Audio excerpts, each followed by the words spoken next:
අයිබන් සුබ උදෑසනක් වාසනාවන්ත උදෑසනක් ඔබට ප්‍රාර්ථනා කරනවා. අදත් ඔබේ සියලු යහපත් කටයුතු සාර්ථක කරගන්න ශක්තිය ලැබේවායි කියලා ප්‍රාර්ථනා කරන 7 වෙනි පැය කණ්ඩායම හදවතින්ම. ඒ ප්‍රාර්ථනාවත් එක්ක අපි සූදානම් සුපුරුදු පරිදි 7 වෙනි පැය ආරම්භ කරන්න 7 වෙනි පැය සංවාදය වෙනුවෙන් අද බොහොම ගෞරවයෙන් අපි ආරාධනා කළා. ඌව පළාත් හිටපු මහ ඇමතුමන්ට ශෂීන්ද්‍ර රාජපක්ෂ මැතිතුමන්ට දමත් මාදරෙන් අයිබන් කියලා පුතම පිළිගන්නවා. කාලයකට පස්සේ එතුමගේ සහභාගීත්වය ලැබෙන රූපවාහිනී තිරයට මේ වෙනකොට මහමැතිවරණය වෙනුවෙන් බොහෝ දෙනෙක් ග්‍රාමීය මට්ටමින් බිම් මට්ටමින් තමන්ගේ කටයුතු ආරම්භ කරලා තියෙන්නේ.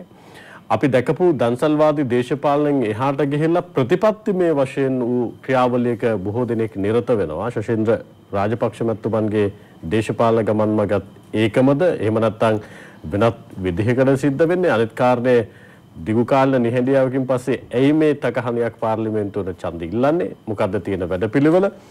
මහමැතිවරයා කාලේ කරන්න බැරි වුණු දෙයක් තිබුණාද? ඒ වෙනුවෙන්ද පාර්ලිමේන්තුව නියෝජනය කරන්න හදන්නේ? ප්‍රශ්න ගණනාවක් ඔබ ඉස්සරහ ඇති. ඒ ප්‍රශ්න මටත් තියෙනවා.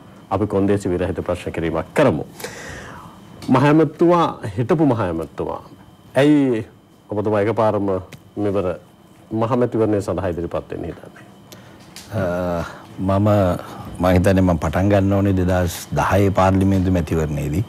මම 2009 තමයි ඌව පළාතේ මහ ඇමතිවරයා හැටියට පත් වුණේ. ඔව්. 2010ම ඊට මාස 6කට පස්සේ තිබුණ පාර්ලිමේන්තු මැතිවරණයට ඉල්ලන එක සාධාරණ නැහැ කියලා මට හිතුණා. මොකද මාව පත් කරගත්තේ ප්‍රධාන ඇමතිවරයා හැටියට ඌව පළාතේ. මගේ කාර්යභාරය මම ඉටු කරා අවුරුදු 5 මාස 4ක් වගේ.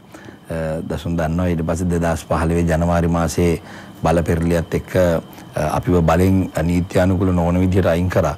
ඊට පස්සේ 2015 පාර්ලිමේන්තු මැතිවරණයට මම ඉල්ලන්න ලෑස්ති වෙලා හිටියේ. නමුත් ඒ වෙලාවේ දේශපාලන තිබුණ තත්ත්වයක් එක්ක මොණරාගල දිස්ත්‍රික්කයේ හිටපු දේශපාලන නායකයන් මගේ නම නාම යෝජනා දෙන දවසේ උදේ අයින් කරලා තිබුණේ. මොකද ඇත්තට මේ වෙලාවේ මම මගේ අත්පත්‍රිකාවත් මුද්‍රණය කරලා තිබුණේ. මුද්‍රණය ගන්න ලෑස්තිලා තිබුණේ පළවෙනි වටේ යනකොට. ඉතින් ඉවත් කරා. ඒ කෙසේ වුණත් ඉතින් මම මගේ විපක්ෂයෙන් දේශපාලනය කරා. ඊළඟට ආපු මැතිවරණය තමයි මේ. ඉතින් කරගෙන ආපු වැඩ ටික ඉදිරියට කරගෙන යන්න මම මෙවර පාර්ලිමේන්තු මැතිවරණයට ඉදිරිපත් වෙනවා. මහ මැතිවරණයට ඉදිරිපත් වෙන්නේ මහ මැතිවරයා කාලේ ජනතාව වෙනුවෙන් සේවයක් කළාද නැත්නම් කරන්න බැරුණු කොටසක් ඉටු කරන්නද? අති විශාල වැඩ කොටයක් අපි ඌව පළාතේ කරා. මේක මේ මම ගැනම කියනව නෙමෙයි. නමුත් එදා අතිගරු ජනාධිපති මහින්ද රාජපක්ෂ මැතිතුමා එතකොට ඒවකට එදා එතුමා හිටියේ විශාල මුදල් ප්‍රමාණයක් පළාත් සභාවට දුන්නා. ඒ පළාත් සභා යාන්ත්‍රණය පිළිබඳව විශ්වාසයකින් එතුමා ඒ ප්‍රතිපාදන අපිට ලබලා දුන්න පළාතේ සංවර්ධන. මොකද ඌව පළාතට දෙන සල්ලි වියදම් කරන්න පුළුවන් ඌව පළාතට විතරයිනේ. ඉතින් ඒ නිසා එතකොට ලැබෙනකොට මුදලක් සාමාන්‍යයෙන් මිලියන 16000ක් විතර අපිට ලැබෙනවා. ඒක මනාව කළමනාකරණය කිරීම තමයි ප්‍රධාන ඇමතිවරයා මුදල් ඇමතිවරයා හැටියට වැඩ කරන්නේ ප්‍රධාන ඇමතිවරයාගේ මූලිකම කාර්යභාරය වෙන්නේ. ඉතින් ඒ දවස්වල අපි විශාල වැඩ කොටසක් මම විශේෂයෙන්ම මම කැමැත්තෙන්ම කරපු විෂයන් දෙක තමයි අධ්‍යාපනයයි වාරි මාර්ගයි. අපි සැලැස්මක් හදලා හැම විෂයකටම කෙරෙන්න ඕන වැඩපිළිවෙලක්. ඒ කියන්නේ මේක තනියම මට අවුරුදු 5කින් කරලා අවසන් කරන්න බෑ. එහෙම කරන්න පුළුවන් නම් මේ වෙනකොට හිටපු මහමැතිවරු ඔක්කොම ටිකල් ඉවර වෙනවනේ. හැබැයි ඉතින් ඒ සැලැස්ම දැම්ම අඩිතාලම දැම්ම. ඒකේ ප්‍රතිඵලවත් අපි අත්විඳා. ඒ වැඩපිළිවෙලත් එක්ක ඉතුරු වුණ ඒවාත් තියෙනවා. හැබැයි තව ක්‍රියාත්මක කරන්න ඕන දේවලුත් තියෙනවා. මොකද පළාත් සභාවකට වඩා විශේෂයෙන්ම රේකීය ප්‍රධාන කැබිනට් අමාත්‍යාංශ හරහා කරන්න ඕන දේවලුත් තියෙනවා. ඉතින් මම හිතනවා විශේෂයෙන්ම අපේ ජ්‍යෙෂ්ඨ අමාත්‍යවරුන්ට මම ස්තුතිවන්ත වෙන්න ඕනේ. පෞද්ගලිකව හැම ඇමතිවරයෙක්ම එදා හිටපු මම කතා කරලා ගෙනල්ලා විශාල සේවයක් කරන්න මට මේ දිස්ත්‍රික්කයේ ගොඩනගා ගන්න විශේෂයෙන්ම එතකොට මගේ පළාත ඌව පළාතම දියුණු කරන්න උදව් කරා. ඉතින් නවත්තපු තැන ඉඳලා කියන්නත් පුළුවන්. තව වැඩ ටිකක් තියෙනවා අලුතෙන් කරන්න කියලා තියෙන්නත් පුළුවන්. ඒ සියල්ලම කරන්න තමයි. ඔබතුමා ඌව පළාත් මහ ඇමතිවරයා විදිහට එනකොට නැගෙනහිර පළාත කේන්ද්‍ර කරගෙන තමයි ඔබතුමාගේ කටයුතු ටික සිද්ධ කළේ. ඔබතුමා මෙවර පාර්ලිමේන්තු මහ මැතිවරණයට ඉදිරිපත් වෙන්නේ නැගෙනහිර මේ මොණරාගල දිස්ත්‍රික්කයේ කේන්ද්‍ර කරගෙන. මොණරාගල කියලා කියන්නේ ඌව පළාතේ දුප්පත්කම දරිද්‍රතාවයේ ටිකක් වැඩි, අනෙක් පැත්තෙන් කෘෂිකාර්මික ජීවන රටාවක් සහිත ප්‍රදේශයක්. මේ මොකද්ද තියෙන වැඩපිළිවෙල? එකක් කෘෂි කර්මාන්තයෙන් මිනිසු කොට ගන්න ඕනේ, ශක්තිමත් කරන්න ඕනේ. අනෙක් පැත්තෙන් අධ්‍යාපනයෙන් බොහෝ දෙනෙක් ශක්තිමත් කරන්න ඕනේ. දුප්පත්කමින් ඉහළට ඔසවන්න මිනිසුන්ට යම් දෙයක් කරන්න ඕන. මොකක්ද තියෙන වැඩපිළිවෙල? නැත්නම් ඡන්දයක් ඉල්ලන්න ඕන නිසා ඉල්ලනවද නැත්නම් වැඩපිළිවෙලක් සහිතවද ඔබතුමා පාර්ලිමේන්තුවට යන්නේ? ඊටමත් පැහැදිලිවම කියන්න ඕනේ ඡන්දයක් ඉල්ලන්න ඕන හින්දාම ඉල්ලනව නෙමෙයි. එහෙම ඉල්ලවන්න රණ්ඩු වෙවි බොරු කියලා එහෙම කරවන්න පුළුවන්. නෑ කෙනෙක් කියන්න පුළුවන් ශාසීන්ද්‍ර මහත්මයා මේ වෙලාවේ ගෝඨාභය රාජපක්ෂ මහත්මයා ජනාධිපතිතුමා ඥාතිත්වයක් තියෙනවා. ඒ මත පදනම් වෙලා පාර්ලිමේන්තුවට යන්න පුළුවන්. ඒ හින්දා තමයි ශාසීන්ද්‍ර රාජපක්ෂ මහත්මයා ඡන්දෙට එන්නේ කියලා. නෑ ඒක හින්දාම නෙමෙයි. මොකද ගෝඨාභය රාජපක්ෂ මහත්තයා දේශපාලනය කරන්නත් කලින් මම දේශපාලනයට ඇවිල්ලා හිටියේ ගොඩක් කල්. ඉතින් මගේ දේශපාලන ගමනකුත් තියෙනවා. ඒ දේශපාලන ගමන පක්ෂයේද විපක්ෂයේද නෑ. අපි දෙකේම එක හා සමානව කරා. ඉතින් ඇත්තටම මම තමයි මොණරාගල දිස්ත්‍රික්කයේ කණ්ඩායමේ නායකයාත් මම. ඉතින් අපි හොඳ කණ්ඩායමක් ඉදිරිපත් කරලා වැඩ කරගෙන යනවා. විශේෂයෙන්ම කියන්න ඕනේ දිස්ත්‍රික්කයක් දියුණු කරනකොට ඒ දිස්ත්‍රික්කයේ බලන්න ඕනේ යටිතල පහසුකම් සංවර්ධනය කෙරෙන්නම ඕනේ. ඒක එකක්. හැබැයි මම තදින් විශ්වාස කරනවා මං හිතන්නේ ඒක අපිට විශ්වවිද්‍යාලවලුත් උදව් කරනවා. එයාගෙත් මත අදහස වෙන්නේ අධ්‍යාපනයෙන් පළාත දියුණු කරනවා. ඒ කියන්නේ අපේ પરම්පරාවට වඩා ඊළඟ પરම්පරාව ඊට වඩා දැනුමෙන් සම්පින්ඩණය වෙච්ච වැඩියෙන් අපිට වඩා ඉගෙන ගත්ත අය. අනිවාර්යයෙන්. ඒ කියන්නේ මගේ පොඩි එකා මට වඩා ඉගෙනගෙන තියෙනවා. එතකොට තමයි මේ රටක් ඉස්සරහට දුවන්න පුළුවන්. ඉතින් අපිට බාධක අනන්තයි අප්‍රමාණයි අපේ පළාතේ.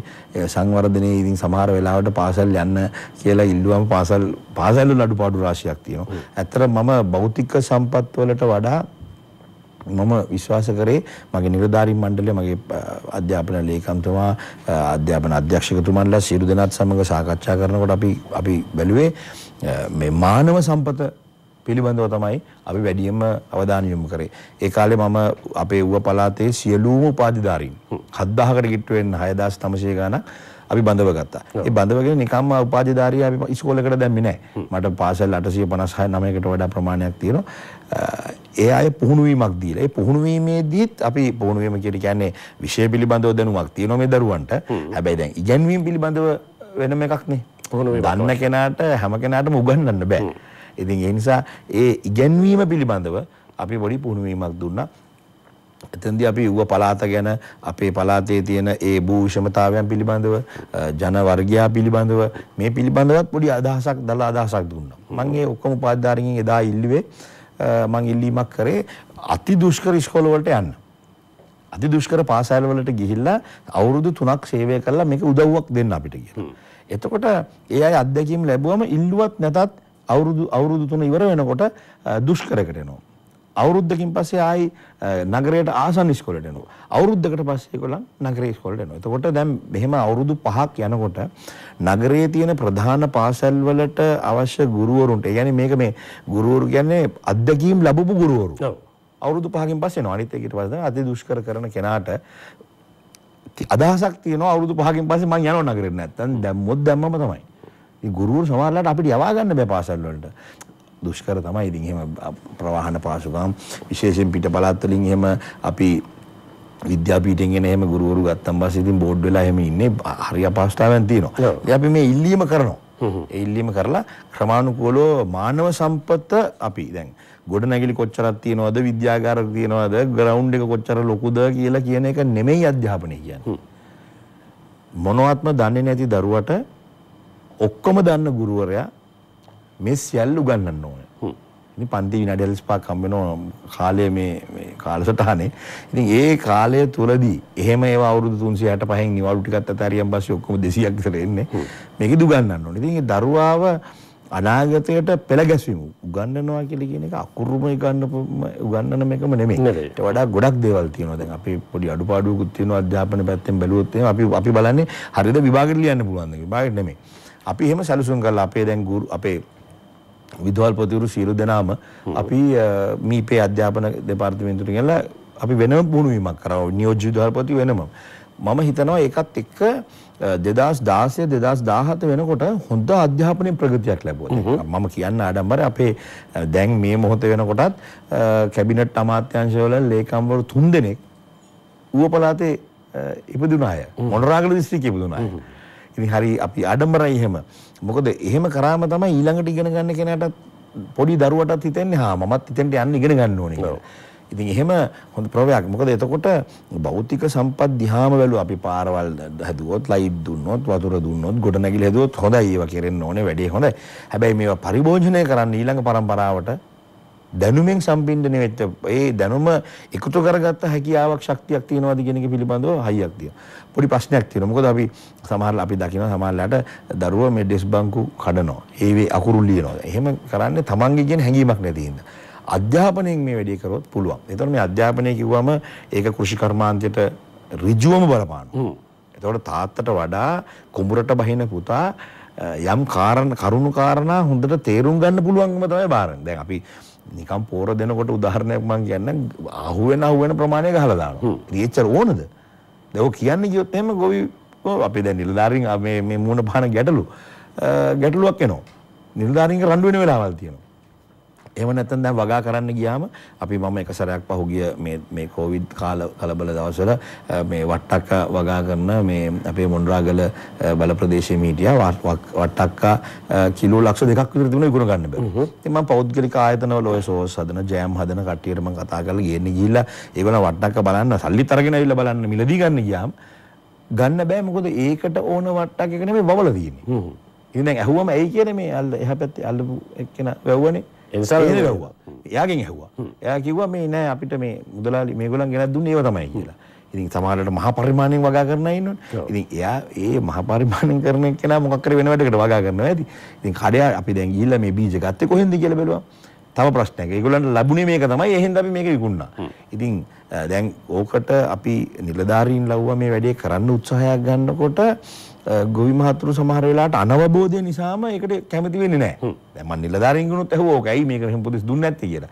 නෑ ඒගොල්ලන් කැමති වෙන්නේ නැහැ කිව්වා. දැන් කෙසෙල් වවන්න කිව්වොත් මුළු පළාතේ මණ්ඩි ඔක්කොම කෙසෙල්. ඊට පස්සේ ඉතින් මේක මේ මිලක් විකුණ ගන්න බෑ.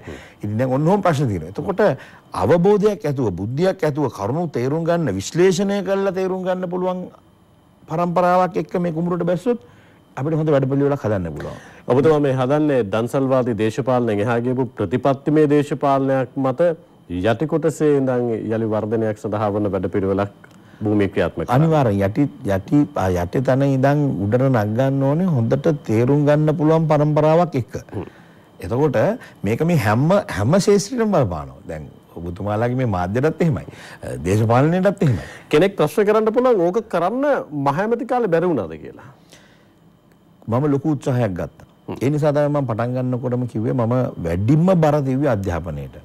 අධ්‍යාපනයට බර දීලා දිනුනේ ඒකෙන් මම අපි දැක්කා ඒ අධ්‍යාපනය තුලින් මොනතරම් දරුවන් අපිට වඩා ඉදිරියට යනවාද කියලා. දැන් මගේ තාත්තා වඩා මට ඉගෙනුවා. මම උත්සාහ ගන්නවා මගේ කාට ඊට වඩා වැඩියෙන් උගන්වන්න. එහෙම තමයි මේ රටක් ගොඩ නැගෙන්නේ පරම්පරාව. මොකද මේක පොඩි පවුලේ ඉඳලානේ මේක ගොඩ නගන්න පුළුවන් ඔක්කොම එකපාරට කරන් සමස්තයක් හැටියට. ඉතින් එහෙ අම්මලා තාත්තලාටත් ලොකු ඕනකමක් තියෙනවා.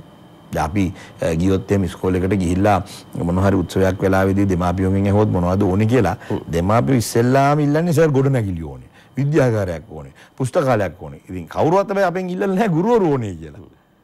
එහෙම ඉල්ලන්නේ නැහැ. ඉතින් ඒ නොදැනුවත් භාවයෙන්. හැබැයි ඉතින් අපි බැලුවේ ගොඩනැගිලි වලට වඩා හොඳට උගන්වන්න පුළුවන්. ගහක් යට වුණත් ඉඳගෙන වුණත් උගන්වන්න පුළුවන්. අපි 80%ක්ම යටිතල පහසුකම් වලින් අධ්‍යාපන පැත්තෙන් අපි දියුණු වෙලා තියෙනවා. මේක හැමසේ දැන් දසුන් මහ ප්‍රශ්නෙට එතකොට මේක නිකන් මේ දන්සල්වාදී දේශපාලනයේද? එහෙම වෙන්නේ දේශපාලඥයා එතෙන්ට තල්ලු වෙනවනේ. මොන හරි බෙදුවන් පස්සේ ඡන්දෙ දෙනවා නම් මොකද කරන්නේ? ඉතින් අපිට වෙන කරන්න දෙයක්වත් නැහැ. ඒ කියන්නේ තහළු ටිකක් හරි චාත්‍යයක් හරි බේසමක් හරි තමයි දිනවන්නේ ප්‍රතිපත්තියක් නෙවෙයි දිනවන්නේ. ප්‍රතිපත්තියක් නෙවෙයි. ප්‍රතිපත්තියක් කියවපු කෙනෙක්ගෙන් අහන්නකො. එක නම්බර 1 අපේක්ෂකයෙක්ට ඡන්දෙ දෙනකොට ඉස්සෙල්ලා බලන්න ඕනේ මේ අපේක්ෂකයාගේ කල්ගිරියාව. මොනවද කරලා තියෙන්නේ? කොහෙද ඉන්නේ? ඉගෙනගෙන තියෙනවද? කරුණු අපිව නියෝජනය කරනකොට ඒ නියෝජනයත් එක්ක තීන්දුව తీරන ගැනීමේදී වගකීමක් බාර දෙන්න පුළුවන්ද? අවබෝධයක් තියෙන්න එපයි. වැඩ කරලා තියෙනවද? ඔක්කොටම වඩා වැඩ කරන්න ඕනකමක් තියෙනවද? මේ ඒවා හොඳට බලන්න පුළුවන්. පොඩ්ඩක් පස්සට ගිහිල්ලා පොඩ්ඩක් අධ්‍යයනය. හැබැයි එහෙම බලන්නේ නැහැ. ඉතින් මොනවා හරි බෙදලා දැම්මොත් එහෙම නැත්නම් වෙන මොනවා හරි තමන්ගේ පෞද්ගලික දේවල් බලන්න ඕනේ. කිසිම ප්‍රශ්නයක් නැහැ. හැබැයි ඒක 100%ක්ම අපේක්ෂකයට දාන්න එපා. දැන් සමහර වෙලාවට අපි හිතනවා මගුල් ගෙදර දාන ගෙදර බන ගෙදර මල ගෙදර බය විසතරේ මෙන්න මිනිහා තමයි හරිම කෙනා කියලා. අනිවාර්යෙන් යන්න ඕන. කිසිම ගැටලුවක් නැහැ. හැබැයි එතකොට ඒ කෙනාට වැඩ කරන්න වෙලාවක් තියෙයිද? මගේ දිස්ත්‍රික්කයේ සියඹලාණ්ඩුව කොටස විතරක් ගම්පහ දිස්ත්‍රික්කය හා සමානයි. වර්ග අඩි ප්‍රමාණය ගන්න. ඔව්. එතකොට මේ කෙළවරේ උඩවලවේ උඩ ඩෑම් එක පටන් ගත්තන් පස්සේ 16:00 කනුවට යනකම් අම්පාරට යනකම් අම්පාර කෙළවරට යනකම් උද්දම පැය 2:00ක් විතර යනවා වාහනින් ගියොත්. මල ගෙවල් 10ක් වුණොත් එහෙම දවස මදි ඔය 10ට යන්න. ඔව්. ආයි වෙන වැඩක් කරන්න හම්බෙන්නේ නැහැ වෙලාවක්. හැබැයි අපි ඒ වැඩේටත් අය ඕනේ. දැන් එහෙම නෑ ඉදිරි ජීවිතේ එහෙම වැරදීනේ. හොඳ නෑනේ. එහෙම යෑවෙන්න මිනිස්සු බලාපොරොත්තු වෙනවා එහෙම වෙනවා කියලා. හැබැයි අපි හිතනවා ඊට වඩා අපි බුද්ධි සම්පන්න වෙන්න ඕනේ වැඩ කරන්න පුළුවන් කාලේ. විශේෂයෙන්ම ගෝඨාභය රාජපක්ෂ ජනාධිපතිතුමා අපි ජනාධිපති කරවගත්තේ තවත් ජනාධිපති කෙනෙක් පත් කරගන්න ඕන නිසා නෙමෙයිනේ. එහෙනම් හොඳ අපේක්ෂක ඉන්න ඕනේ. හැබැයි අපි එතුමාගෙන් බලාපොරොත්තු වුණා කවදාවත් දේශපාලනය කළා නෑ. ඔව්. අඩුම තරමේ සම්පකාර ඡන්දයකටවත් ඉල්ලලා නැහැ. හැබැයි එතුමාගෙන් අපි බලාපොරොත්තු වුණා කරන්න බැරි වෙච්ච වැඩ ගොඩක් කරાવી කියලා. අද බලන්න අද පෙළ ගැහිලානේ. අද පක්ෂ විපක්ෂ මේක අපිටත් දැනෙනවා ගම්වල. මොකද එක්සත් ජාතික පාක්ෂික ජනතා විමුක්ති පෙරමුණේ පාක්ෂිකයන් ඡන්දේ කවදාවත් නොදීපු අය අර පාවෙන ඡන්ද කියලා දෙනවා. පාවෙන ඡන්ද වලට වඩා ඡන්දේ පාවිච්චිම කරපු නැති අය. ඇවිල්ලා එනවා ඉස්සරහට ඉදිරියට ඇවිල්ලා අපිත් එක්ක එකතු වෙලා මේ ප්‍රවාහයේදී මම එතකොට ඉල්ලන්නේ අපි අපේක්ෂකයෝ හොඳ නැත්තම් සමහරලාට ඉතින් එක විවිධ වැරදි ඇතිනේ ඇඟිලි පහ ගත්තමත් එක නැහැනේ දෙන්න එපා. පක්ෂයට දෙන්න. පක්ෂයකට දෙන්න පක්ෂය ජයග්‍රහණය කරවන්න ඒ ප්‍රතිපත්තිය. ඒ ප්‍රතිපත්තියත් එක්ක ප්‍රතිපත්තිය ජයග්‍රහණය කරවන්න. එතකොට නායකයා කොහොමත් පාර්ලිමේන්තුවේ 225ට ගිහිල්ලා ආණ්ඩු පක්ෂය වඩනකොට ඉදිරියේදී ලේසි වෙන්නේ නැහැ. මොකද ජනතාව අද ඉන්නේ වෙනම තැනක. ඔව්. මට කියන්නේ මට තමයි අවසාන මං ඉන්නේ කෙළවර මේ රටේ. ඉතින් හුඟක් අය හිතනෝනේ මොණරාගලට තේරෙන්නේ නැහැ එහෙම. හොද්දට දේශපාලනය තේරෙනවා. වක්‍රානුකූලව නෙමෙයි ජනතාව සබුද්ධිකව ඍජුව ප්‍රශ්න කරනවා මේ වෙලාවේ. ඍජුවම අපි රැස්වීම වල ගිහිල්ලා මොනවා හරි කාරණයක් කිව්වම නෑසරේක එහෙම නෙමෙයි මෙහෙම වෙලා තියෙන්නේ කියලා කියනවා. ඒක එහෙම නෙමෙයි දැන් අපි නිරෝධාන මධ්‍යස්ථානවල හරි අමාරු ඔය මේ සමහර වෙලාවට අපේ ගම්වල ඉන්නවා මේ ඩුබායි වල කුවේට් වල එහෙම ඉන්න අය ඉතින් ගෙන්නලා දෙන්න කියලා කියනවා. සමහර වෙලාවට අහන ප්‍රශ්න නෑසර් එහෙම නෙමෙයි දැන් ඔන්න මේ අනිද්දා එක ප්ලේන් එකක් එනවා ඒකේ දාගන්න බැරිද අපේ දුවව එහෙම අහන මම කොහොමද දැනගත්තේ කියලා. මේ අය තොරතුරු මධ්‍යස්ථාන වලට කතා කරලා මේ ඒ අදාළ ස්ථාන වලට අපේ මේ කොවිඩ් ඒ මූලික මධ්‍යස්ථාන කතා කරලා තොරතුරු අරගෙන. දැන් එහෙම අය අත්දැකීම් ලැබුවේ නැහැ. ඒ නිසා ජනතාව ඉතාමත් බුද්ධි සම්පන්නයි. හොද්දට දන්නවා තීන්දුව తీරන ගන්න අපි මොනවා කිව්වත්. ඔව් දැන් ඒ තීන්දුව తీරන ගැනීමද ඔබතුමා සඳහන් කළා. කෙනෙක් ජයග්‍රහණය කරවනවා නම් ඉතිහාසය බලන්න. ශෂේන්ද්‍ර රාජපක්ෂ මහත්මයාට චෝදනා නැද්ද ඉතිහාසයේ? නෑ මකට කිසිම චෝදනාවක් නෑ. වැඩපිළිවෙලක් බලන්න කිව්වා. තියෙනවා වැඩපිළිවෙලක්. මට හොඳ වැඩපිළිවෙලක් තියෙනවා. අපේ දිස්ත්‍රික්කයේ සියලුම දෙනා එක හොඳින්ම දන්නවා තියෙනවා කියලා. ඔබතුමා විශ්වාසයක් තියෙනවා ඔබතුමාට වැඩ කරන්න පුළුවන් කියලා. තදින් ලොකු විශ්වාසයක් තියෙනවා. 200ක් විශ්වාසයක් තියෙනවා. ඒ නිසා තමයි ඔබතුමා මහමෙතන ඉදිරිපත් වෙන්නේ. අනිවාර්යෙන්. අපි කෙටි විරාමයකට යනවා. විරාමෙන් පස්සේ තව තියෙනවා කරුණු කාරණා ගණනාවක් සාකච්ඡා කරන්න අපි සාකච්ඡා කරමු.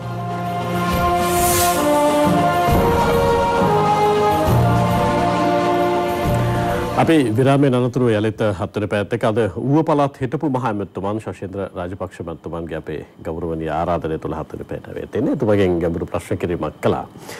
ශෂේන්ද්‍ර රාජපක්ෂ මහත්මයානේ ඔබතුමා එකක් අධ්‍යාපනය සම්බන්ධයෙන් ඔබතුමාගේ ප්‍රමුඛත්වය ලබා දෙනවා කියලා කිව්වා. අනෙක් පැත්තෙන් ඔබතුමාගේ ප්‍රමුඛත්වය ලැබෙනවා කියලා කිව්වේ වාරි මාර්ග සම්බන්ධයෙන්.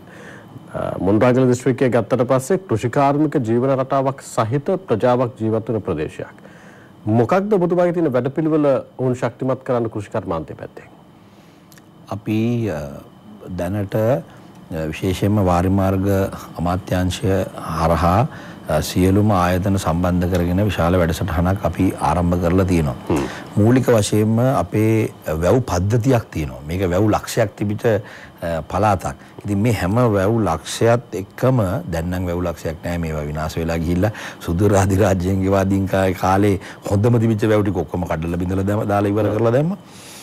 අපේ මේ පද්ධතියත් එක්ක හැම ගමකටම පිටිපස්සේ තියෙන කුඹුරක්.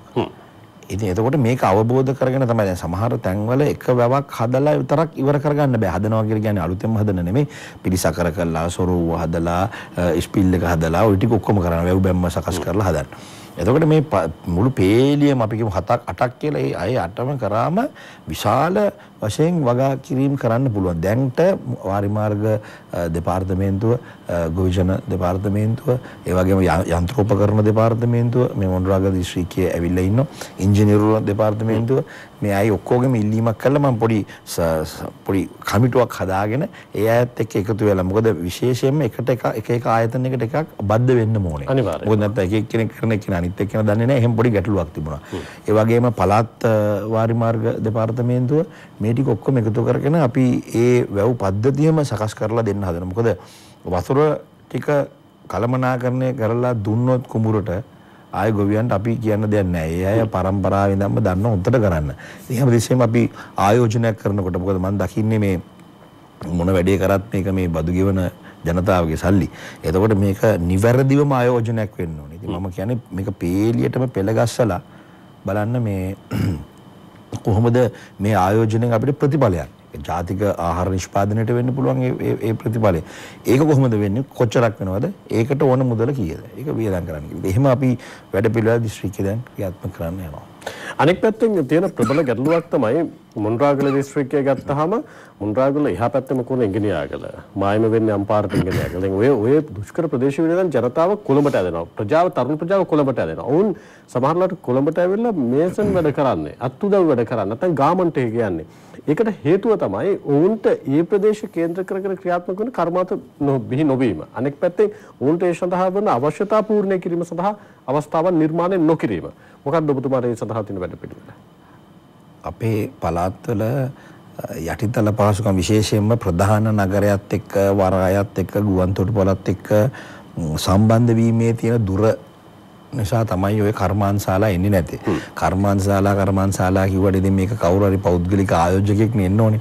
ඒ ආයෝජකයා බලනකොට බලන ඒවා ගොඩක් තියෙනවා. යා ඉස්සෙල්ලාම බලන්නේ ලාභයනේ. ඉතින් දැන් මේ හම්බන්තොට වරායත් හැදිලා ඒකත් කර්මයට විකුණලා දැම්මා. ගුවන්තොටුපළත් ඇවිල්ලා විශේෂයෙන්ම මත්තලට අධිවේගී මාර්ගය හැදුණකෙන්. දැන් අපි සම්බන්ධ. දැන් මොණරාගලට පැය 3:00මාරයි. ඒ කියන්නේ කොළඹේ ඉඳලා ප්‍රධාන නගරවල පැය 3:00. ඉස්සර අපිට පැය 5:00මාරක් 6ක් යනවාමයි. පාරේ ඉන්න වෙනවා. පාරේම තමයි වැඩි හරියක් දවසෙන් 4න් එකක් අපි ඉන්නේ පාරේ. එතකොට මේවත් එක්ක දැන් අපිට පුළුවන්. හැබැයි අපිට මේ තිබුණ කර්මාන්තශාලාත් එක්ක පොඩි ආයෝජකයන්ගේ පොඩි ගැටලුවක් තිබුණා. හැබැයි මම විශ්වාස කරනවා දැන් හුඟක් ආයෝජකයෙවි මොකද අපි හම්බන්තොට ප්‍රධාන දැන් ආර්ථික කේන්ද්‍ර ස්ථානයේ හැටියට ගොඩනගෙන හම්බන්තොට දිස්ත්‍රික්කයේ අල්ලපුවත් අපි ඉන්නේ. මොණරාගල දිස්ත්‍රික්කයේ. ඉතින් එහෙනම් අපිට වාසියක් වේවි කියලා දැනටත් අපි කර්මාන්ත වෙනම කර්මාන්ත පුරයක් වලට ඉඩම් වෙන් කරලා ඒවා ඒ ආයෝජකයන්ට වෙනම මේ අවශ්‍ය බදු රහිත බදු සහන දෙන්න පුළුවන් ඒ ක්‍රමයත් එක්ක හදනවා. අපි වෙළඳ කටයුතු අමාත්‍යාංශයෙන් ඉල්ලීමක් කරා මොණරාගල දිස්ත්‍රික්කයට ආර්ථික මධ්‍යස්ථානයක් දෙන්න කියලා. ආර්ථික මධ්‍යස්ථානය කියන්නේ දරදඹුල්ල පොළ වගේම නෙමෙයි. ඊට වඩා මෙතන මේ එන නිෂ්පාදනයන් පළතුරු ටික ඔලු ටික ග්‍රේඩ් කරන විදිහක්. يعني ග්‍රේඩ් A. එතකොට ඒක මේ තරුපයි හෝටල් වලට නැව් වලට ආහාර සපයන එකට ප්ලේන් වලට ඒක අර හොඳ මේවා ටික grade B grade C grade D වගේ එහෙම. එතකොට මේවත් එක්ක එහෙමත් එක්ක වගේ ආර්ථික මධ්‍යස්ථානයක් තමයි අපි දැන් හදලා තියෙන්නේ. මම මේකේ සැලැස්ම හැදුවේ මම මහඇමතිවරයා හැටියට ඉන්නකොට මීතාම අවුරුදු මම හිතන්නේ 6කට 7කට කලින් තමයි ඒ සැලැස්ම හැදුවේ. ඒක පළාත් සභාවේ කෘෂිකර්ම අමාත්‍යාංශය තමයි මේ වැඩේ කරේ.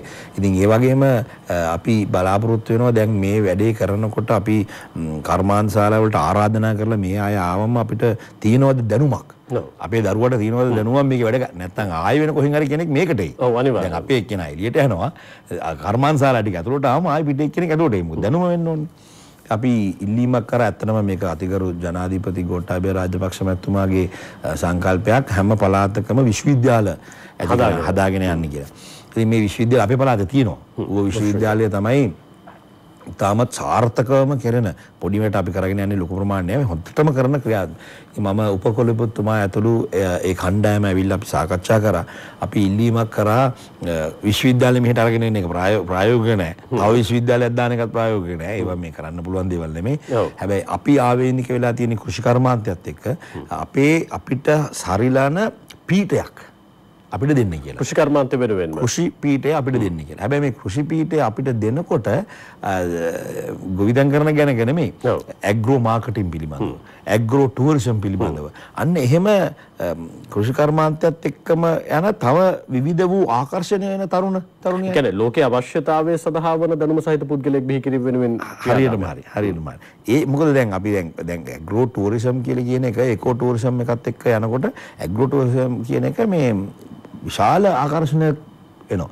ඉතින් ඒකට අවශ්‍ය දැනුම දෙන්න. අන්න එහෙම උපාධි ගන්න පුළුවන්. එතකොට පටක රෝපණ පිළිබඳව දැනුම දෙන්න පුළුවන් විශ්වවිද්‍යාලයක අංශයක් තමයි අපි බලාපොරොත්තු වෙන්නේ මොණරාගල දිස්ත්‍රික්කයේ ආරම්භ කරන්න.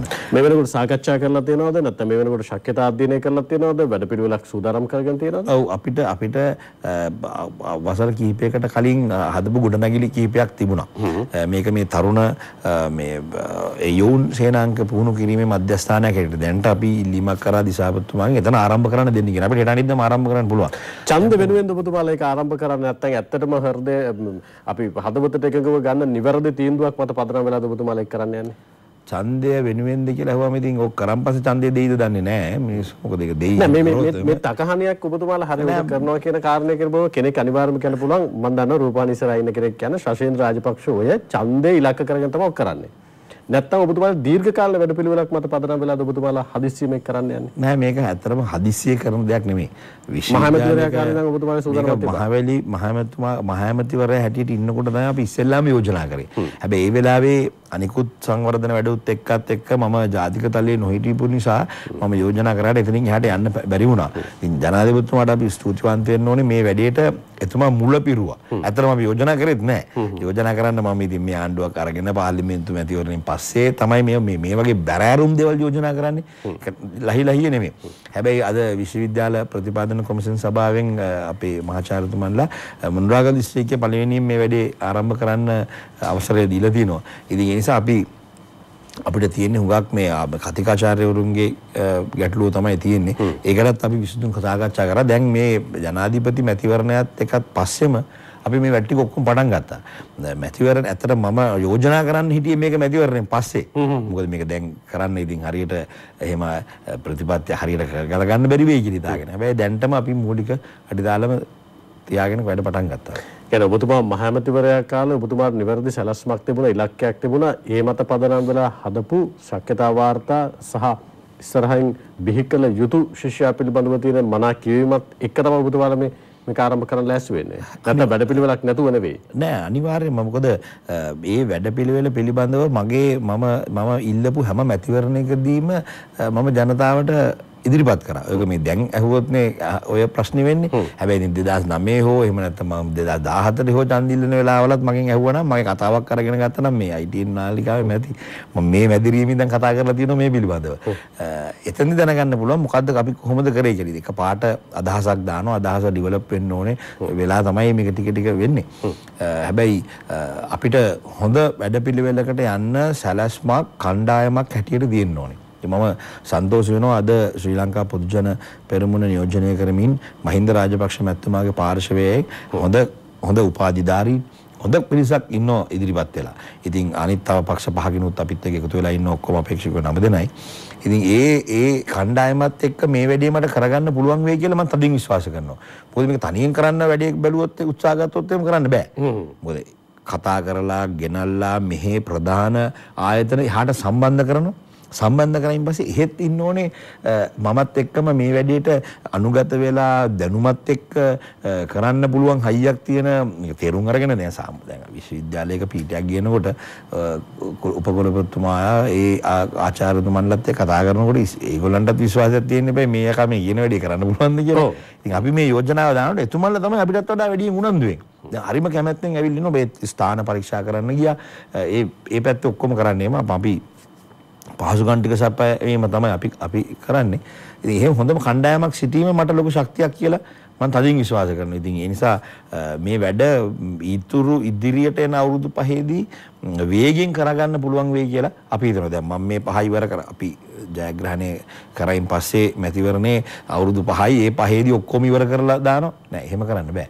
එහෙම අවුරුදු 5කින් ඔක්කොම ඉවර කරන්න බෑ. නෑ ඒක එතකොට දැන් කෙනෙකුට වැරදි අවබෝධයක් යන්න පුළුවන්. ඔබතුමාලා නම් මේක ඇදගෙන යන්න හදන මේ වැඩ පිළිවෙලක්ද මේ තියෙන එක. නැත්නම් අපි කියන්නේ ටාගට් එකක් ඇචීව් කරන්න අපි ඉලක්කයක් තියාගන්න ඕනේ. මෙන්න මේ කාල සීමාව තුළ අපි ඉවර කරනවා කියලා. ඔබතුමාලට එහෙම ඉලක්කයක් නැද්ද ඒක? නෑ අනිවාර්යයෙන්ම ඉලක්කයක් තියෙනවා. මම මේ කියන්නේ සියලුම මොණරාගල දිස්ත්‍රික්කයේ වැඩ ටික ඔක්කොම කරලා ඉවර කරන්න බෑ කියලා. එහෙම වුණා නම් මේක හිටපු අය ඔක්කොම කරලා ඉවර වෙන්න බෑ. එහෙම ඉවර වෙන්නේ නැහැ. හැබැයි අපි ටාගට් කරලා පළවෙනි අවුරුදු 5ට මොකද්ද සැලැස්ම? පහේ පළවෙනි අවුරුද්ද දෙකේදි තුනේදි හතරේදි පහේදි මොනවද අපි කරන්නේ? හැම අවුරුද්දකම අපිට ටාගට් ඕරියන්ටඩ් දැන්ටම අපි සැලැස්මක් හදලා තියෙනවා. ඒ සැලැස්මේදී අධ්‍යාපනය මූලික කරගෙන වතුර කොහොමද දෙන්න ඕනේ? විදුලිය කොහොමද දෙන්න ඕනේ? පාරවල් හදන්න ඕනේ. දැන් පාරවල් ඉල්ලුව ගමන් අපේ ගම්වල දැන් ආයේ පුරුදුලා දිනන කාපට්. ඔව්. තාර දාන්නේ වෙපාය. තාර කොන්ක්‍රීට් ලං කරන්නවත් දෙන්නේ නැහැ. ඒ වුණාට ඉතින් මල් ලොකු දැවැන්ත වියදමක්. ඉතින් එතකොට දැන් සමහරවිට අපේ කෘෂි මාර්ගයක් වෙන්න පුළුවන්. ඒක ග්‍රෙවල් දාලා හදන්න ඕනේ. ග්‍රෙවල් දාලා හැදුවම පස්සේ ඉතින් අවුරුද්දක් විතර යනකොට විනාශ වෙනවා. හැබැයි අපි ඒකටත් සැලැස්මක් හදලා තියෙනවා. එතකොට කාපට් කරන්නේ මොනවද? කොන්ක්‍රීට් කරන්නේ මොනවද? කූට්ටි ගල් අල්ලන්නේ මොනවද? ග්‍රෙවල් දාලා හදන පාරවල් මොනවද? ග්‍රෙවල් දාලා හදන පාරවල් වගකීම කවුද බාරගන්නේ? ප්‍රාදේශ සභාව. ප්‍රාදේශ සභාවට මේක කරන්න පුළුවන්ද? පුළුවන්.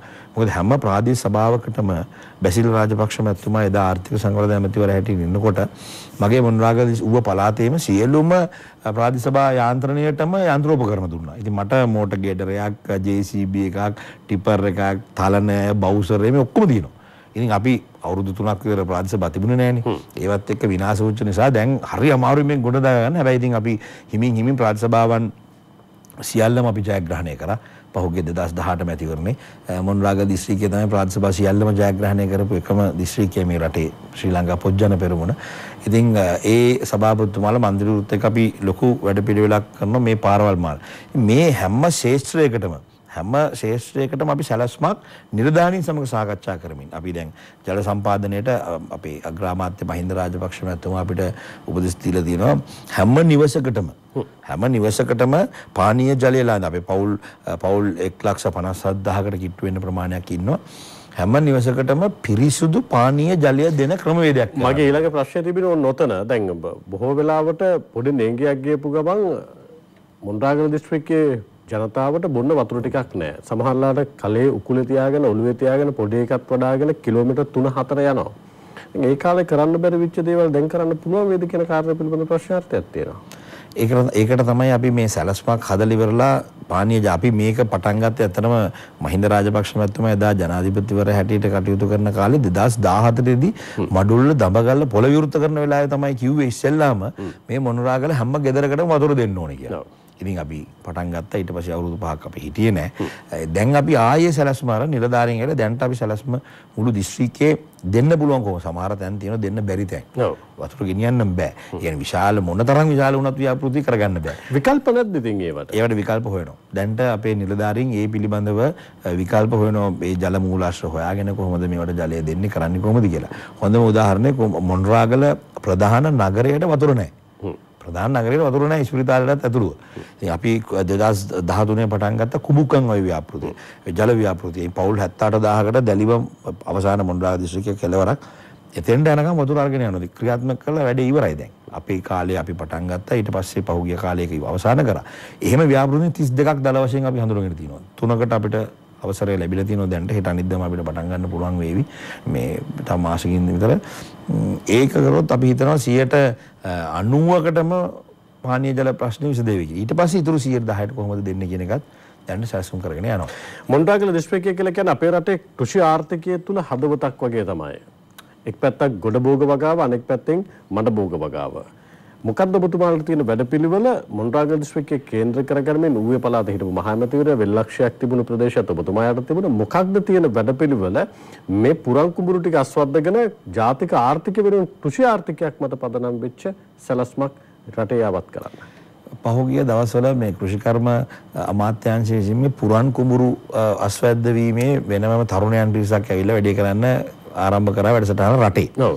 ඒතර මම ඉල්ලීමක් කරා අපේ නිලධාරීන්ගෙන් මොණරාගල දිස්ත්‍රික්කයේ පුරන් කුඹුරු ටික අස්වද්දන්නත් මේකට එන්න සම්බන්ධ කරලා මට කරලා දෙන්න කියලා. කිසිම බින් අඟලක් නැහැ පුරන් වෙච්ච එක. මේ කියන්නේ හරි සන්තෝෂයි. කුඹුරු කරපු කිසිම පුරන් සමහර ඒවා තියෙනවා අතහැරලා දමපු. සමහර කුඹුරු දින අතහැරලා දාලා මේවා මේ පුරන් වෙච්ච හින්දාම නෙමෙයි සමහරලාට පෞද්ගලික මේ නඩු රණ්ඩු ඒ ප්‍රශ්න හින්දා අත තියාගන්න බැරි ඒවා. එහෙම ඉතාම ස්වල්ප ප්‍රමාණයක නැත්තම් හැම බිම් මංගලක්ම වගා කරනවා දැන්ට අපේ අය. නැත්නම් ආය අලුතෙන් පුරන් වෙච්ච කුඹුරු කියලා අස්වද්දන්න කියලා නෑ. අලුතෙන් අස්වද්දන්න ඉඩම් තියෙනවා.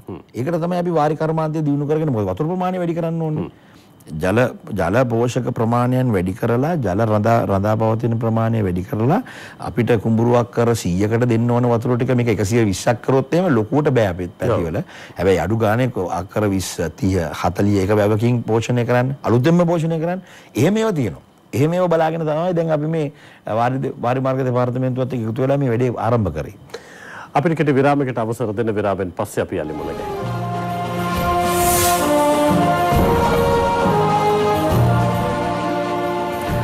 අපි අනිත් හතරේ පැත්තක අද ඌව පළාත් හිටපු මහ ඇමති ශෂීන්ද්‍ර රාජපක්ෂ මහත්මයාන් 7 වෙනි පැයේ අපි ගැඹුරු ප්‍රශ්න කිරීම ගණනාවක් සිදු කළා.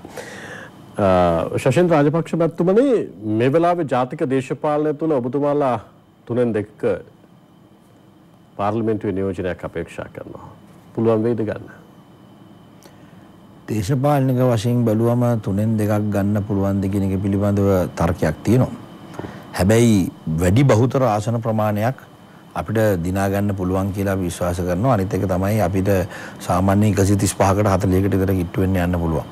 මොකද අපිට ඇත්තටම මාර්තු මාසේ නාම යෝජනා බාර දීලා අප්‍රේල් මාසේ 25 වෙනිදා තියන්න තිබුණ මැතිවරණයට වඩා හොඳ තැනක අපි දැන් අද ඉන්නවා. මේකට විශේෂයෙන්ම හේතුව ගෝඨාභය රාජපක්ෂ ජනාධිපතිතුමා පහුගිය කාලේ කරපු ජනාධිපති මැතිවරණය ඉවර වෙනවත් එක්කම විවිධ අය විවිධ චෝදනා කරන්න පටන් ගත්තා. මේක මේ මිලිටරිකරණය වෙනවද, ඇමතිවරු මන්ත්‍රීවරු වැඩ කරනවද, පරණ අයම නේද ඉන්නේ, ලොකු ප්‍රශ්න ගොඩක් තිබුණා. හැබැයි රට කෙරවෙන විදිය පිළිබඳව බලාගෙන හිටපු හුඟ දෙනෙක් තදින් විශ්වාස කරනවා මේ වගකීම බාර දුන්න දෙන ඕනම වගකීමක් ඉටු කරන්න පුළුවන් ඇත්තටම කියන දේ ඒතු ගන්නවා. ඒකට ඒකට දැන් හොයන්නේ රටේ ජනතාව හොඳ කණ්ඩායමක්. අපේ ජනාධිපතිතුමාට ඔක්කොම කරන්න බෑ. අග්‍රාමාත්‍යතුමා මහින්ද රාජපක්ෂ මහත්මයාට මේක තනියම කරන්නත් බෑ.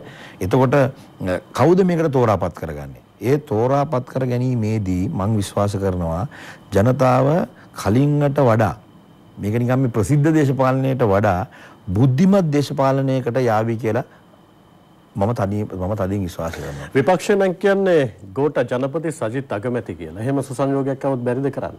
මොන විදිහින්වත් කරන්න බෑනේ. ඇයි ඔබතුමා කියන්නේ? පහුගිය අපි ආණ්ඩුවේම අපි ප්‍රතිඵලය දැක්කනේ. මෛත්‍රීපාල සිරිසේන මැතිතුමා ජනාධිපතිවරයා හැටියට ඉන්නකොට අග්‍රාමාත්‍යවරයා හැටියට රනිල් වික්‍රමසිංහ මහත්තයා ඉන්නකොට දෙක දෙපැත්තට ඇදෙනවා. මේකේ ප්‍රශ්නේ තියෙන්නේ අගමැතිවරයා කවුද කියලා කියන එකවත් එහෙම නැතුව එක නෙමෙයි. ප්‍රතිපත්තියක් රටේ නායකයා ක්‍රියාත්මක කරන්න හදනකොට ඒ ප්‍රතිපත්තිය අවබෝධ කරගෙන මැතිවරණයකට ඉදිරිපත් වෙලා. දැන් ගෝඨාභය රාජපක්ෂ මහත්මයා අපි ශ්‍රී ලංකා පොදු ජන පෙරමුණේ ප්‍රතිපත්තිය තමයි අපි ආරක්ෂා කරන්නේ. එතකොට මම ඒකේ ඒ රාමුවෙන් පිට ගිහිල්ලා මුකුත් කරන්නේ නැහැ. මොකද මම දන්නවනේ මගේ සීමාව මොනවද කියලා. එතකොට මම දේශපාලනය කරන ජනතාව අතරට ගිහිල්ලා කියන්නේත් ඒක. ඒතර මම ඒක විශ්වාස කරලා මම ඒක දන්න නිසා මම ඒක හොඳයි කියලා හිතන නිසා මම ඒ පැත්තෙන් ඡන්දය ඉල්ලනවා.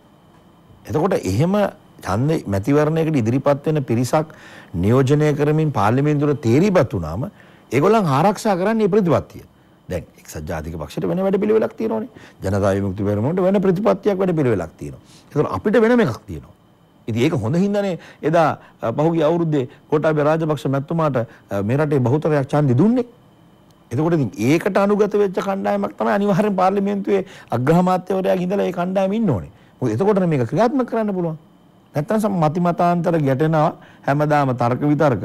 එයා මෙයාට බයිනෝ මෙයා එයාට බයිනෝ දෙන්න එතනම. මුළු රටම එතන නවතිනවා. රට නැවතුණා. දැන් මහින්ද රාජපක්ෂ මැතිතුමා රටේ ජනාධිපතිකම කරේ අවුරුදු 9යි. අවුරුදු 25ක හිටියා වගේනේ අපි ඔක්කොම දැනෙන්නේ. මොකද යුද්ධෙත් ඉවර කළා, රටත් හදලා, ආදිවේගී මාර්ග හදලා, ගුවන්තොටු පොළවල් හදලා, වරායවල නම් කරොත් ඔක්කොම කරා.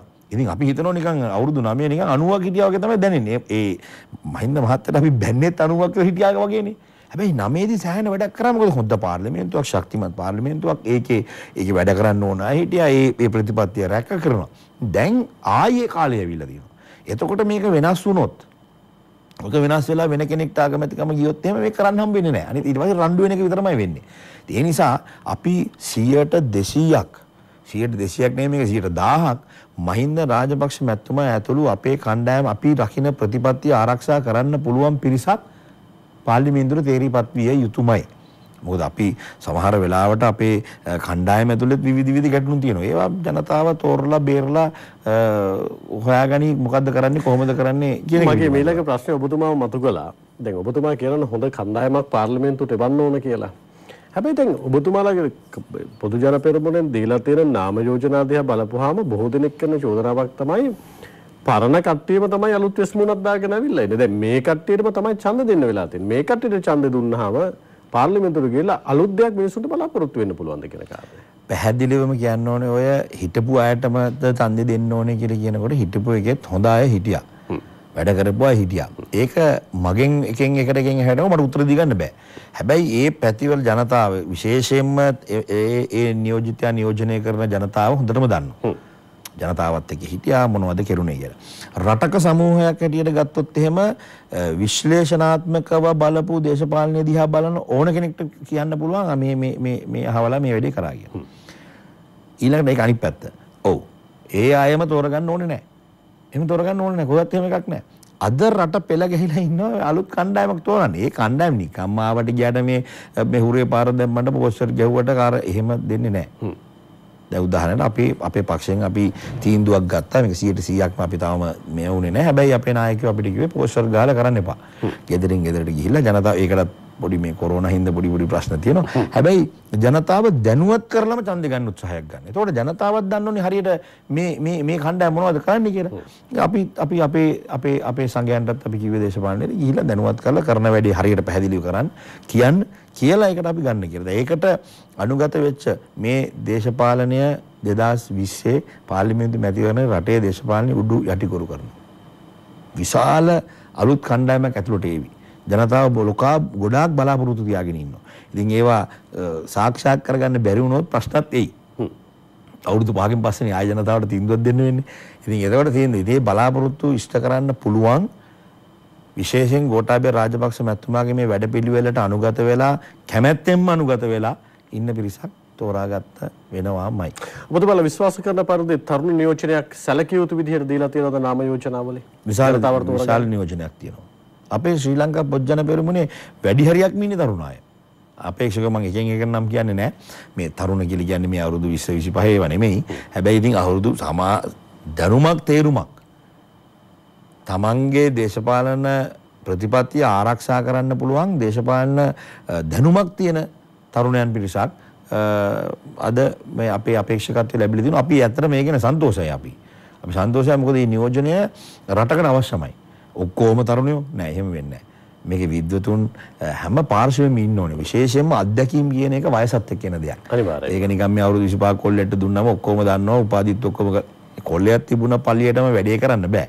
මොකද කොල්ල නෙමෙයි වැදගත් වෙන්නේ. සමහරලාට මොකක්වත්ම කොලයක් නැති අය ගොඩක් මේ රටේ ඉන්නවා. ලෝකෙ අපි දැකලා තියෙනවා. රටට සේවය කරපු අය. ඉතින් සමහරලාට කොල්ල තියෙන ඔක්කොම ප්‍රායෝගිකත් නැහැ. එහෙම ප්‍රශ්න ගැටලුත් තියෙනවා. ඉතින් එහෙම පිරිසක් මේ නික නියෝජනය කිරීමේදී ජනතාව බලාගෙන ඉන්නවා එහෙම අයට ඡන්ද දෙන්න. ජනතාව ඒක කැමැත්තෙන්ම ඉන්නවා. මොකද මම නියෝජනය කරන දිස්ත්‍රික්කේ මට ඒක හොඳටම තේරෙනවා. ඔබතුමා ඌ හිටපු මහා ඇමතිවරයා මේ වෙනකොට පළාත් සභා අක්‍රියයි. ඇත්තටම පළාත් සභාව රටට අවශ්‍යද? බොහෝ දෙනෙක් මේක සුදු අලියෙක්, මේක මුදල් නාස්ති කරන තැනක්. පළාත් සභාව ඕනේ නැහැ. ওই පළාත් සභාව තිබ්බත් නැතත් ওই රට දුවන්නේ කියලා බොහෝ දෙනෙක් කියන. පළාත් සභාව ඕනද ඇත්තටම රටකට? පළාත් සභාව පිළිබඳව තර්ක ගොඩක් තියෙනවා. ඉතින් දැන් මගෙන් ඇහුවොත් එimhe ওই ප්‍රශ්නේ අනිවාර්යෙන් කියන්නේ පළාත් සභාව ඕනේ කියලා. මම කියන්නම් ඇයි කියලා. පළාත් සභාවක් ඍජුවම තමන්ගේ පළාතේ ජනතාවට වග කියනවා. මම මේ කියන්නේ අනිත් අය වග කියන්නේ නැහැ කියන එක නෙමෙයි. හැබැයි දැන් අපි කියමු කැබිනට් ඇමතිවරයෙක් ගත්තොත් එහෙම කැබිනට් ඇමතිවරයාට ලොකු විෂයපතයක් තියෙනවා. ඒ විෂයපතය තුළ ඒ මුළු රටක්ම තියෙනවා පාලනය කරන්න. එතකොට ඒකේ පොඩි එක තමයි පළාත් සභාව. දැන් කෘෂිකර්මයේ අපිත් කෘෂිකර්ම ඇමතිවරයෙක් ඉන්නවා.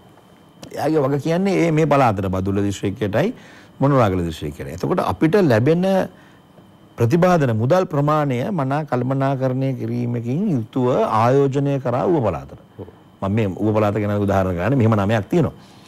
එතකොට ඒකට හොඳ සැලැස්මක් ආණ්ඩුවෙන් දෙනවා නම් ආණ්ඩුවේ දෙන ඒ සැලැස්මත් එක්ක ජාතික ප්‍රතිපත්ති රාමුව තුලදී පළාත් නමයට කඩලා මේකේ සල්ලි ටික කෘෂිකර්මාන්තයට නම් ඒකට අධ්‍යාපනයට නම් ඒකට සෞඛ්‍යයට නම් ඒකට මාර්ගවලට නම් ඒකට පළාත් පාලනයට එහෙම රාමුවක් තුළ මේක ආයෝජනය කරන්න ඉඩ ප්‍රස්තාව හදලා දෙනවා නම් හොඳම තැන තමයි පළාත් සභාව. මොකද එහෙම ට්‍රැක් මාරු කරන්නත් බෑනේ. අපි දන්න ඌව පළාතට නම් ඒ අපි ලබන සංවර්ධනයත් එක්ක ඌව පළාතේ තියෙන සංවර්ධනයත් එක්ක දරිද්‍රතාව විෂමතාවයත් එක්ක මෙන්න මෙච්චර ප්‍රමාණයක් දෙනවා. එතකොට ඒ ප්‍රමාණය වියදම් කරන්නේ මෙන්න මේ ප්‍රතිපත්ති රාමුව තුළ ජාතික ප්‍රතිපත්තියනේ හැදෙන්නේ. එතකොට මේක මුළු පළාත් 9ට මේක හැදෙන්න ඕනේ. නැතුව මට ඕන විදිහට මම හැමතියට මෙහි විදම් කරනවා උතුරු පළාතේ කෙනා ඒක වෙනම එකකට වැඩකට කරනවා බස්නාහිර තව වැඩක් වෙනවා. එහෙම නෙමෙයි. එතකොට මේකට අනුගත කරගෙන ඉවරලා මේ පළාත් සභා 9 ක්‍රියාත්මක වුණා නම් හරිම මධ්‍යම රජයට හරිම පහසුයි තමන්ගේ සංවර්ධන කටයුතු ගමට ගෙනියන්න.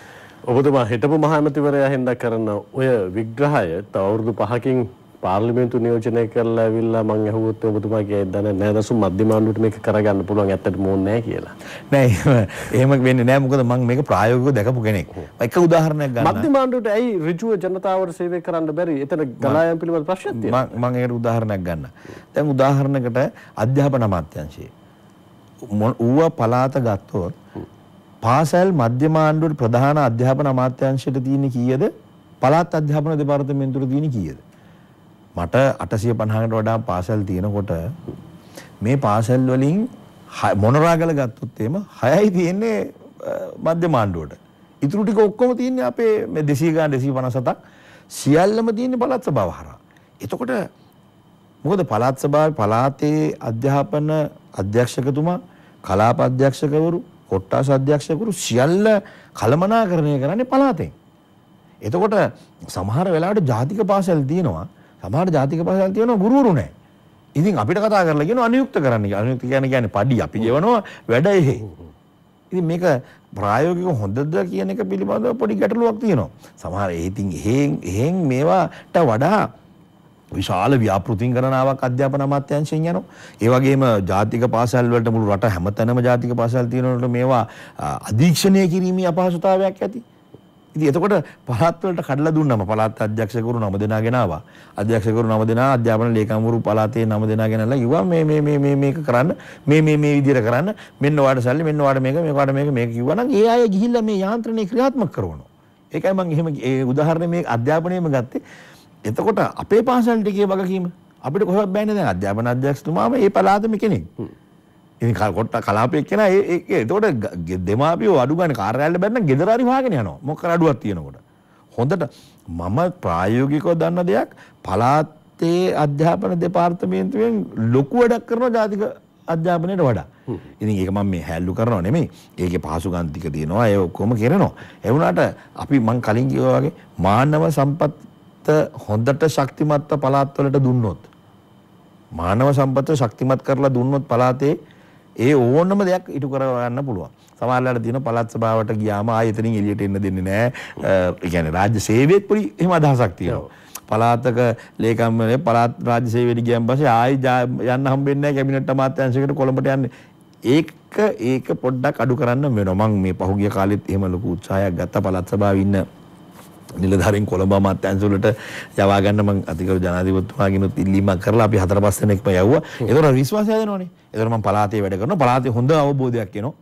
ඉතින් එහෙම පළාත් දෙක තුනකට යාව මාරු කරොත් අවුරුදු දෙකෙන් දෙකට හොඳ අධ්‍යාපන හොඳ අවබෝධයක් ලබාගෙන අධ්‍යයනයක් කරයින් පස්සේ ජාතික මට්ටමට ගත්තම අමාත්‍යාංශකට එයා දන්නව පළාතක ක්‍රියාත්මක වෙන්නේ කොහොමද කියන එක.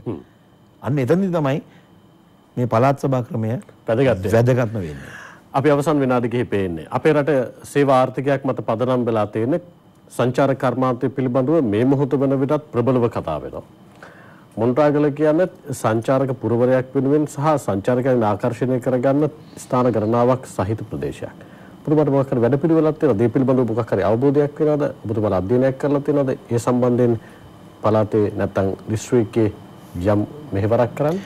අපි මේ සංචාරක ශේෂ්ත්‍රයෙන් පළාත දියුණු කරගන්න පුළුවන් කියලා අපි මීට අවුරුදු 8කට 9කට කලින් අපි අධ්‍යයනයක් කරා. මුළු රටක් ගත්තොත් එහෙම රටේ තියෙන මුළු රටම තියෙන්නේ ඌව පළාතේ කියලා කිව්වොත් මන් නිවැරදි. මොකද කතරගම පෙරහැරේ ඉඳලා මහියංගන පෙරහැර දක්වා බදුල්ල පෙරහැර දක්වා සියලුම පෙරහැරවල්. ඒ වගේම ජාතික වන උද්‍යාන. දැන් උඩවලුව එහෙම උදාහරණයක් ගත්තොත් තියෙන්නේ මොනරාගල දිස්ත්‍රික්කයේ ඇතුලේ. ඉතින් එතකොට මේවා එතකොට ඇල්ල තියෙන්නේ අපේ පැත්තේ. ඉතින් මේ ප්‍රධාන සංචාරක මධ්‍යස්ථාන ටික දිනු කිරීමේ වැඩපිළිවෙලක් ජාතික මට්ටමින් ක්‍රියාත්මක කරන්න අපි රෙස්ප්ලෙන්ඩඩ් ඌවා කියලා පොතක් හැදුවා මේ අවුරුදු 8කට කලින්. ඒකේ මුළු පළාතේ තියෙන සියලුම ප්‍රධාන ආකර්ශනීය ස්ථාන අපි රූපගත කරා. කරලා මේක මම මුළු රටේ ලෝකයේ තියෙන හැම එම්බසි එකකටම ඇරියා වෙනවා එනවා. මේක විකුණන්නත් තියෙනවා ප්‍රධාන පොත්සල් වල. ඒ හරහා ඊට පස්සේ අපි ප්‍රධාන සංචාරක ශාස්ත්‍රයේ නිලදින හෝටල් කරුවෝ කොහොම ගෙන්නුවා. ගෙනල්ලා ඉවිල්ලා අපි කතා කරා. මේ වැඩපිළිවෙල ඒගොල්ලන්ත් එක්ක කරලා මොකද සමහරවිට හෝටල් වලට ඇවිල්ලා අමිහිරි අත්දැකීමක් ලැබුවොත් ආයෙ එන්නේ නැහැ. ඉතින් විශේෂයෙන් 3 wheel කරුවන්ගේ ඉඳලාම අපි කතා කරලා සැලැස්මක් කරා. දැන් මේ මොහොත වෙනකොට නාගරික සංවර්ධන අධිකාරිය සම්බන්ධ කරගෙන ප්‍රධාන නගර ටික කොහොමද සංචාරක ආකර්ෂණය වෙන්නේ දිනු කරන්න කියලා වැඩපිළිවෙලක් හදලා ඉවරයි. මැතිවරණ පස්සේ අපි ක්‍රියාත්මක කරනවා. තනි උත්තරයක් ඕන. ශෂේන්ද්‍ර රාජපක්ෂ පාර්ලිමේන්තුවේ ඉදීද විශ්සේ අනිවාර්යෙන් ඉන්න. අපි සුබ පතනවා. අපි අද 7 වෙනි පැයට බොහොම ගෞරවයෙන් ආරාධනා කළේ ඌව පළාත් හිටපු මහ ඇමති ශෂේන්ද්‍ර රාජපක්ෂ මහත්මයාට. ඔබතුමා දේශපාලන ගමනේ ඉතිරි කඩේම පිම්ම පනින්න අපි ස්වාධීන රූපවාහිනියට ඔබතුමා සුබ පතන අයිබන් කියලා වැඩ බොහොම ස්තුතියි. අපි ඊළඟට මුණ ගැහෙමු පාර්ලිමේන්තු මන්ත්‍රීවරයෙක් විදිහට. අපි 7 වෙනි පැයෙන් සමු ගන්නවා. අද දවස් සුබ කරගන්න සුබ දේවල් කරන්න. යලි මුණ ගැහිම හෙට උදේ 7ට 7 වෙනි පැයෙන්. අයිබෝන්.